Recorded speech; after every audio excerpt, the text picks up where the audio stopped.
तिम्रो छोरो ठुलो भयो आमा अब, किनकि उसले हाँस्न बिर्सिसक्यो।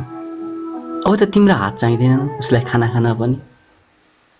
लखतरान भएर काम गरेर फर्किएपछि एक मुठी माड टिप्न पनि उसैको हात अघि सर्छन्।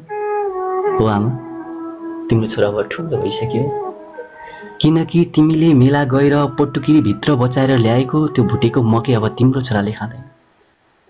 तिम्रो छोराले आजकल पपकर्न खान्छ, जहाँ तिम्रो पटुकीको गन्ध गनाउँदैन, तिम्रो माया गनाउँदैन।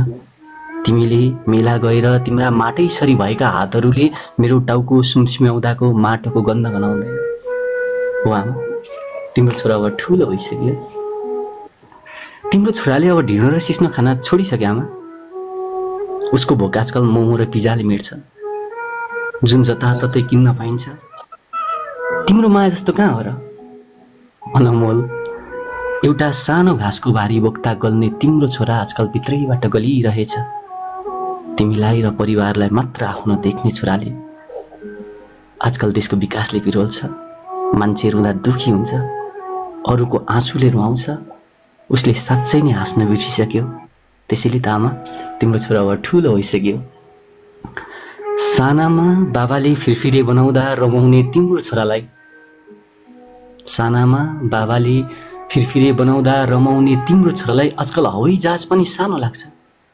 सानामा बाबाले फिरफिरे बनाउँदा रमाउने तिम्रो छोरालाई आजकल हवाई जहाज पनि सानो लाग्छ। तिम्रो ताजा र तन्दुरुस्त छोरा दुई छाक टिप्न नपाउँदै काम भन्दै दौडाउँदैछ। त्यसैले त आमा, तिम्रो छोरा अब ठुलो भइसक्यो। त्यसैले त आमा, तिम्रो छोरा अब ठुलो भइसक्यो। त्यसैले त आमा, तिम्रो छोरा अब ठुलो भइसक्यो। धन्यवाद।